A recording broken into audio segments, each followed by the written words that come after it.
ఆడబిడ్డ పార్టీ పెడితే ఎలా ఉంటుందో చూస్తారు. ఏప్రిల్ 25న కొత్త పార్టీ కల్వకుంట్ల కవిత. అదే రోజు పార్టీ పేరు, జెండా, ఎజెండా ప్రకటిస్తాం. రాష్ట్రంలో ప్రాంతీయ పార్టీ లేదు. ఇక తెలంగాణ జాగృతి ప్రజల ఇంటి పార్టీ. యువత, మహిళలు, ఉద్యమకారులకు పెద్దపీట. రాష్ట్రం వచ్చి 12 ఏళ్లు దాటినా నీళ్లు, నిధులు, నియామకాలు సాధించుకోలేకపోయాం. కొత్త పార్టీ రాష్ట్ర భవిష్యత్తుకు దారిదీపంలో ఉంటుందని కామెంట్. కవిత గారు మాత్రం ఖచ్చితంగా ఒక గట్టి లీడరు, పెద్ద లీడర్ అవుతారని మాత్రం చెప్పగలం. తన మాటను బట్టి, తన విధానాన్ని బట్టి, తన దూరదృష్టిని బట్టి ఆమెలో ఒక గొప్ప లీడర్ ఉన్నదని అయితే అర్థమవుతాను. ఏమాత్రం తడబాటు లేకుండా, ఏమాత్రం విసుక్కోకుండా, చాలా స్పష్టతతో కూడిన సమాధానాలు, చాలా స్పష్టతతో కూడిన ఉచ్చారణ. నిన్న 45 నిమిషాల పాటు ప్రెస్ మీట్ ముందట నాన్ స్టాప్గా గుక్క దిప్పుకోకుండా మాట్లాడింది కవిత గారు. నిన్న 45 నిమిషాలు గుక్క దిప్పుకోకుండా ప్రతి అంశం మీద అనర్గళంగా మాట్లాడింది. అక్కడ ప్రెస్ నుండి ఎదురైన ప్రశ్నలకు కూడా చాలా అలవోకగా, సున్నితంగా, హాస్యభరితంగా రెండింటిని మిళితం చేస్తూ ఆహ్లాదకరంగా 45 నిమిషాల పాటు ప్రెస్ మీట్ని నడిపించింది. అది ఒక నేతకు ఉండవలసిన సమయస్ఫూర్తి. ఏ ప్రశ్నకు మనం ఎట్లా స్పందించాలి, సీరియస్ విషయం మీద ఎట్లా స్పందించాలి, రిపోర్టర్ల నుండి ఎదురయ్యే ప్రశ్నలకు ఎట్లా హాస్య చతురతతోటి సింపుల్గా సమాధానం చెప్పాలి, ఇవన్నీ కూడా నిన్న 45 నిమిషాల ప్రెస్ మీట్లో కవిత గారి మాటలను బట్టి మనకు అర్థమవుతున్నది. కవిత గారిలో తెలంగాణ సమాజం చూడని ఒక గొప్ప లీడర్ దాగున్నది. కవిత గారిలో ఈ తెలంగాణ సమాజం చూడని ఒక గొప్ప లీడరు, ఒక మొండి ధైర్యము, ఒక దూరదృష్టి.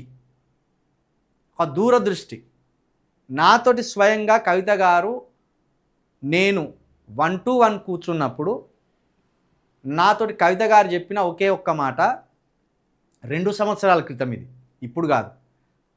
ధైర్యంగా ముందుకు బొర్రి, ఓ రోజు మీ మీద దాడి జరిగింది కదా, ఓ రోజు ఖచ్చితంగా మనం నిలబడే అవకాశం ఉంటుంది అన్నది.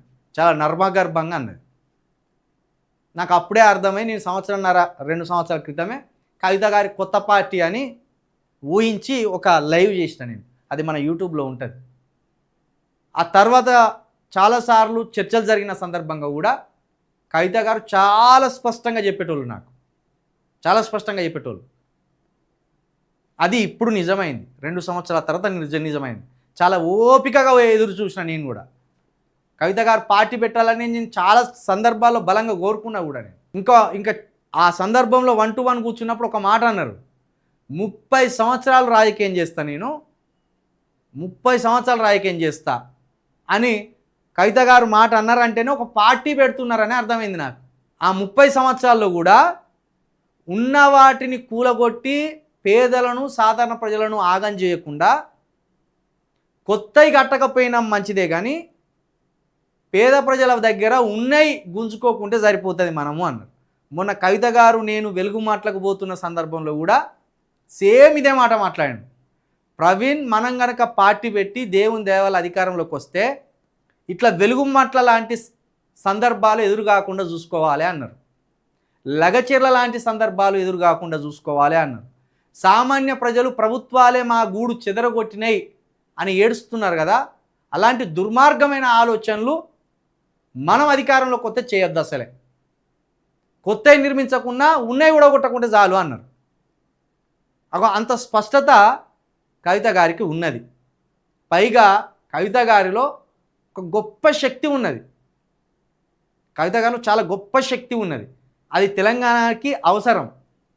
నేను అందుకే చాలామందికి నాకు కలిసిన వాళ్ళకి చెప్తున్నా, నేను కొత్త రాజకీయం రావాలి రాష్ట్రంలో, మీరు కలిసి రాండి అని చాలామందిని నేను అడుగుతున్నా. ఇప్పుడు మీడియా సముఖంగా కూడా, మన లైవ్ సముఖంగా కూడా అడుగుతున్నా.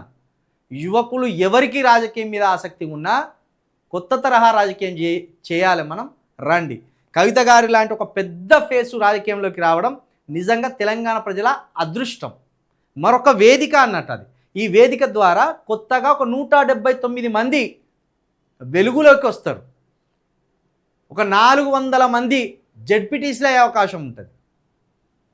ఒక 12,000 గ్రామాల్లో కొత్త సర్పంచులకు అవకాశం ఉంటుంది. ఇవన్నీ ఈ కొత్త వేదిక ద్వారా అవకాశాలు మనకు.